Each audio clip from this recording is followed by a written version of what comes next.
hope you're having a lovely day today. Scott and I recently had a slow Saturday.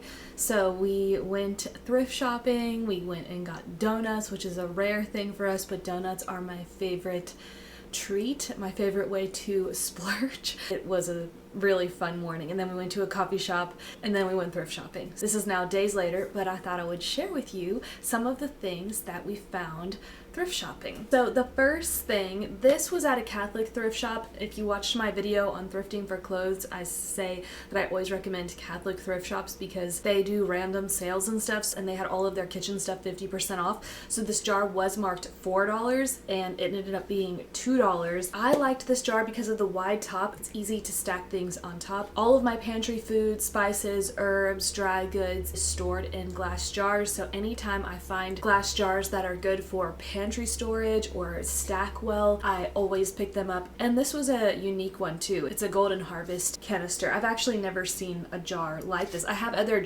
mason jars with this on it, but not the wide mouth jars with the plastic lid. So I got this. This was also at the Catholic thrift shop, and it was marked $3, which, you know, I don't know if that was a good deal or not, but thinking I'd rather give my money to them than other places, so it didn't bother me if it was around the same price as other shops. But it's basically just a twine string, which I use all the time with all of my art stuff, or for wrapping gifts I always use string, so I can never have enough of this, and it's brand new, never opened. For the books that we found, Scott actually found this one. It is a book called Terrains of the Heart and Other Essays on Home.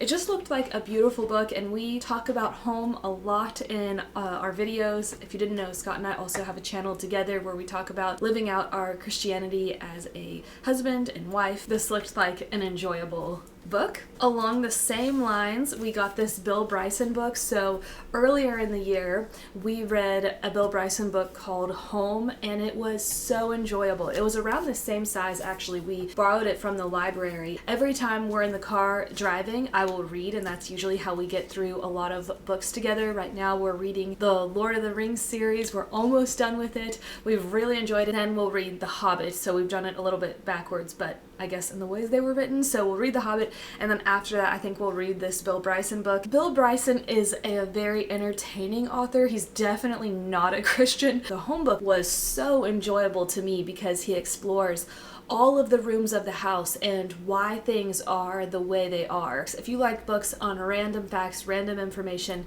it's a good book. And so this is probably similar to that. It is called A Short History of Nearly Everything.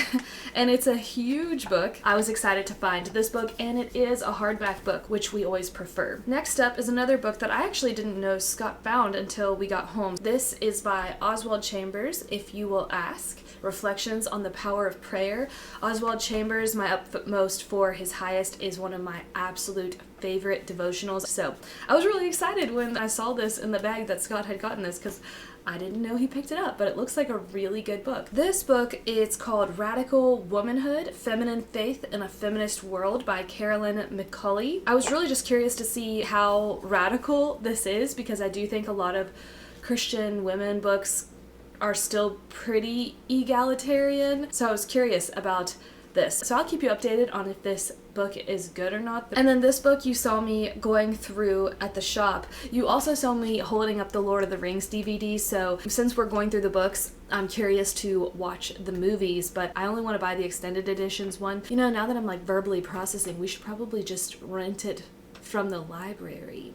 Maybe that's what we'll do, because I've been looking for them, and I figure I'm not going to buy them new, but if I come across them for like 99 cents at a thrift store, I would get them on DVD. But I might just go to the library and get them. I always forget about the library. We have library cards, but we go through phases of going there. So this book you saw me looking through, it is The Good Herb Recipes and Remedies from Nature by Judith Ben Hurley. This looked really good. Herbal books always stand out to me. I don't think you can ever have too many books on herbalism. I liked this one because there's so many recipes in here. So she goes through each herb, so borage for example, and then she goes through the benefits of it, how to grow it, cooking with it, and then she gives a whole bunch of recipes with it and pictures. So quick salads with borage flowers, and I always love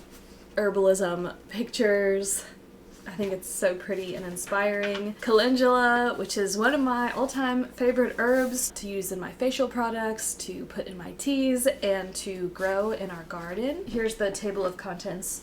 And then at the end, it is remedies and solutions. So I'm excited about this book. Coming up, I will be doing a series on all the things I've learned about herbalism, making your own tinctures, salves, oils, all of that stuff, building your own home apothecary, your own home herbalism economy. So I will share with you what I've learned on those things. But this book was $3. All these other books were $1. And then the last of the books was this book called 10-Minute Facelift, Rejuvenate Your Face the Natural Way. It's a hardback book. I was very excited about finding this. So I do gua sha and jade rolling nearly every morning, and it's really good for lymphatic drainage in your face, and you can actually do gua sha over your whole body. And so this is with your hands though, which is great because as much as I love the gua sha stone, you have to be super intentional about how light you are with the stone on your face because it is your skin. So you want to make sure your face is well oiled. And I watched a YouTube video once where the lady said, you want to be able to hold that stone with 2 fingers. That is how loosely you're holding the stone when you're pulling it up against your face. So you're not pressing it and pulling the skin harshly, whereas using your fingers, you can actually feel the tension on your face, whereas the gua sha stone, if you're not being intentional with thinking about what you're doing, you could be pushing harder than you need to. So the table of contents for this book is right here for those of you who are interested and want to look more into this book. I was most curious about the facial rejuvenation massage, and she goes into very good details like acupressure routine for facial toning. It is just a really cool book. And then of course facial routines. I don't know, I was so pumped to find this, and it was only $1 for a hardback book. And then the last thing I found, which is probably my most exciting thing, I've been looking for winter shoes that have a broad toe. So I have been really working on spreading my toes out because the shoes that we wear today push your toes in and cause lots of problems, where if you look at little children's feet or people in countries where they don't wear shoes, their toes are really spread out how we were meant to be. Even Scott, he did not wear shoes for his childhood, and even still today, his toes are so spread out. He has great toe mobility, whereas I am getting there. When I first realized how immobile my toes were, I could hardly move them, and it was almost painful to do foot exercises or to even attempt to spread my toes. And now I feel like I'm getting movement and I have more control over my toes, which is, it's just a weird thing to think about, but I've been so conditioned to wearing shoes. So for winter, I've been trying to find wide toe box shoes. There are brands out there that are specific to extremely wide toe boxes. My struggle with those brands, they kind of look like clown shoes. They're so wide at the top that I just don't like how clownish these shoes look, and I don't have small feet, so maybe for people with small feet it would be fine, but I wear size 9.5, and so I do not need my feet looking any bigger than they are. So I found these leather shoes for $15, and they're Clark's, which is a great brand, 100% leather, and I was so pumped about these. And look how wide that toe box is. It does definitely still come in, so it's not perfectly wide, but I mean, if you look up wide toe box leather boots, they come out like this. So for me, this is a step in the right direction. The everyday boots that I wear now are these leather shoes, which I also got thrift shopping last year.